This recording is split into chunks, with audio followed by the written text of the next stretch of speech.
good day, ma'am. This is the presentation of the activity 5, the final exam. I will present question number 1. Question number 1 is create a table that shows the ASCII and the EBCDIC representation side by side for each the uppercase letters, lowercase letters, and numerals. So this is the table. This is the table of the ASCII and EBCDIC representation. Also, as we can see, there is the decimal, hexadecimal, octa, and the character.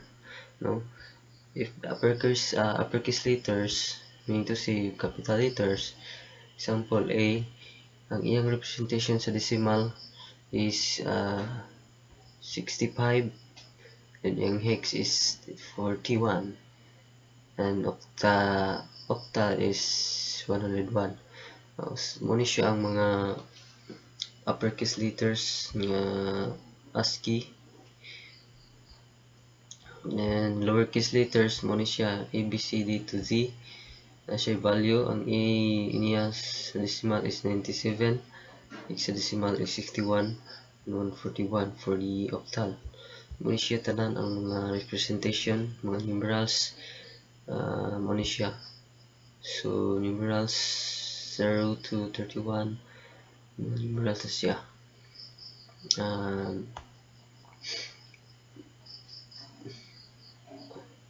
Okay, next is this. Does the hexadecimal representation show a simple method for converting individual numeric characters into their corresponding numerical values? So my answer is yes. And why? Because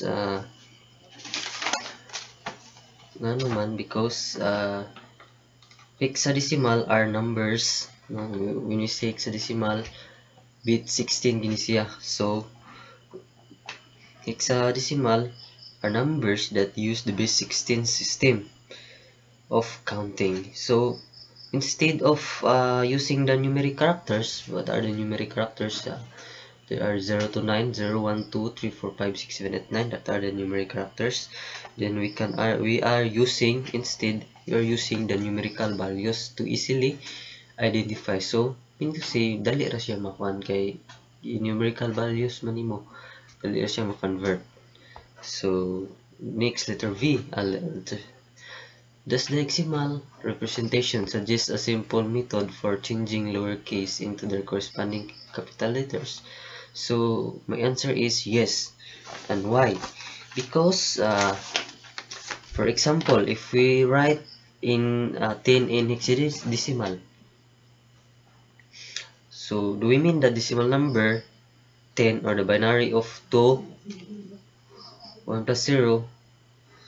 To get around this tricky problem, is we have to numbers, hexadecimal numbers that identify values of 10. 10, 11, 15. Example, 10, 11, 15. So ato nang i-replace siya aron madali siya, aron mo simple siya fitod. Ang 10, 11, 15 mahimo siya og capital letters which is equivalent of E, B, C, D, and F respectively. So mo na siya. Letter C. Can you see the same methods for EBCDIC as you do for ASCII? If so, what changes would you need to make in program to make B and C work?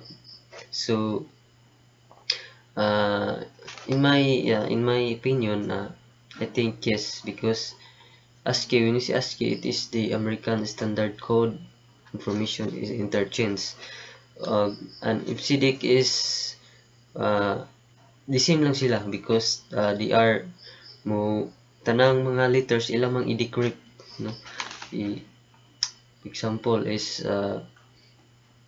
ang uppercase niya A, so i-decrypt niya na sa ASCII into 97. So pareha sila. Example po ang EBCDIC pod example ang uppercase nga A, so iya gyapon i-decrypt to kuan example unsa to 97. So pareha ra gyud sila nga decimated ra gyud sila. Next, okay. What is the ASCII representation for the numeral -3.14 in binary? In binary, in octal, or in hexadecimal, or in decimal? So first, we have the binary. Ang binary representation niya is sa -3.1415 is 11.001 00100 pat ka 0 and 112. This is the iyang binary. So nakita mo na to na siya 001, meaning to say binary na siya, base of 2 na siya. Next is in the octal. So octal, ang iyang value po sa octal is negative is this 3.11034530040868. Mao po ni siya ang iyang value sa octal. So next is hexadecimal. Yung tag hexadecimal, octal is kuan man siya, octal meaning to say 8 bits. So ang hexadecimal is 16 bits. So iya pong value is mao po ni 36 368 02 33 2A 31 34 31 and 35. So muna. So next is the decimal. Yung tag decimal is the bits 10 bits or base 10. So ang iya pong value is 3.1415. So mao ra to. So number 3. Question number 3 is, what is the EBCDIC representation for the numeral +1 to +1250.1? So include ang comma. So my answer is the EBCDIC representation for the numeral 1000 is the hex 4A F1 6B F2 F5 F0 4B and F1. So mao ni siya. What character strings does the binary mo ni answer siya.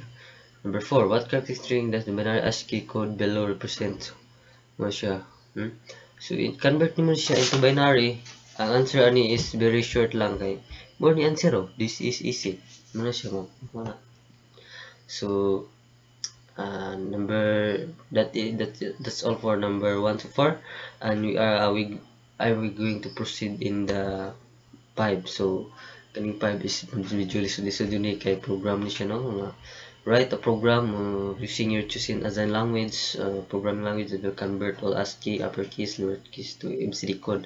So very difficult ni siya para sa kuha. So I will try because na ako hinimo daan nga code, ako na lang explain daan, no?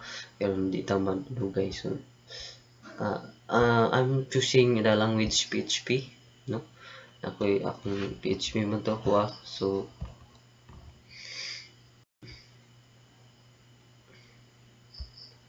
ano ko hinimo di daan, gahimo na ko daan dre kay kapoy og code.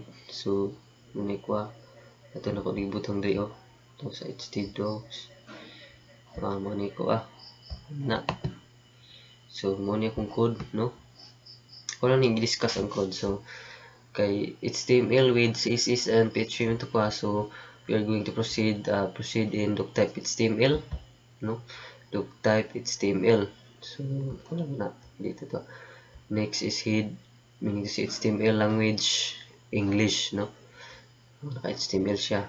So natay head, then meta, nakamita ta, then atong title document, example converter ni converter na kay document converter. So again head muna siya ang atong head. Under sa head na siya title. So mo ni magawa sa iyang page, no? Na sa iyang kuan URL. So kani siya style, no? So namo to is na siya style mo na siya. Ang atong style ni is ang class ra nag-div class sa tag container, no? Then body mo na tong gi-design gi-tawag CSS. So max, no? max width, yung width is 600 pixels, then yung width yung itas on is, so akong iparan ha, yung run naman ni runnable naman niya, isip sa ako daan, ganun isip sa ako daan yung run. So na po yung daan ako ng localhost. So unsa gito ko gamma activity dili bagyo ni gamma localhost ito, localhost.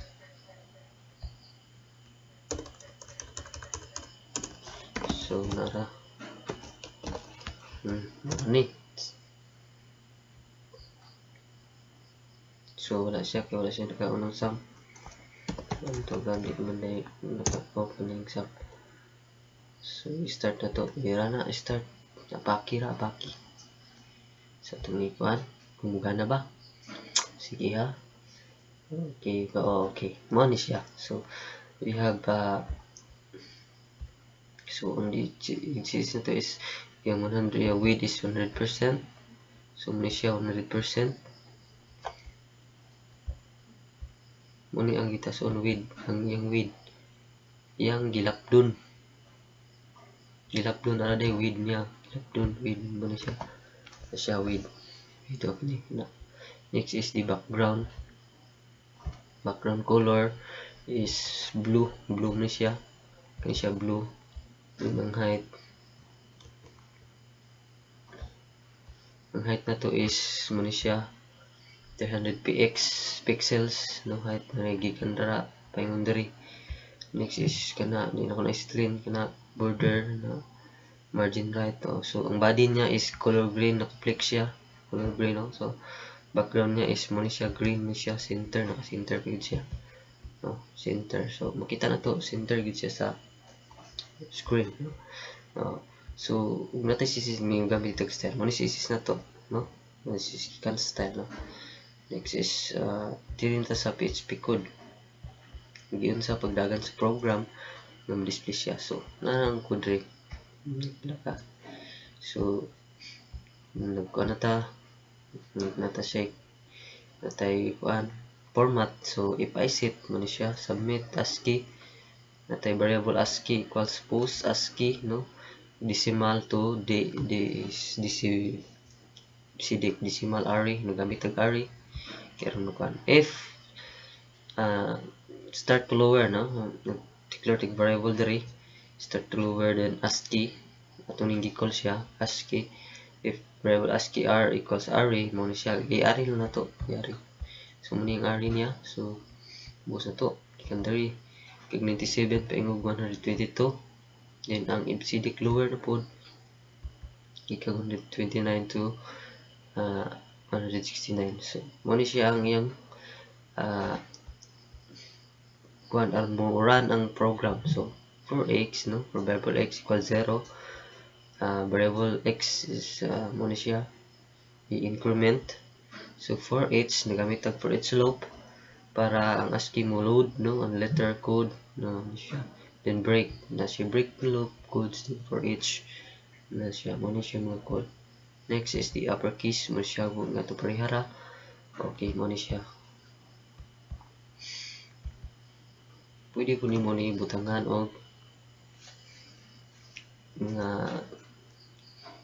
space na mga kuan mga at no, tangon mo rin ano mo rin. So mo ni siya ang iyang runnable code no, na gamit po. So dili na to sa body format niya mo ni siya ang output no. So nag-div class ta nito si container mo tutong i-connect si access kaniya container form nagamit ang form. Next is the placeholder, enter the character, decimal mo ni answer no. So span naka-span siya. So mo ni siya if I set decimal no, that for variable y equals count no, decrement siya i-decrement. Next is the ibcd goes din siya. So mo siya number karon no.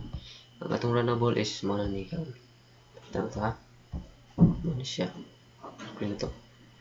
So if we are going to put lowercase a no, gawa siya sa icon niya mo na yung decimal value sa ASCII, then 129 po sa ibcd nga value convert mo. So parehan nga b Hatag gyud siya taman sa C o taman sa G. Lagi ko siya value. So, matag siya value. Uppercase po mo siya, okay.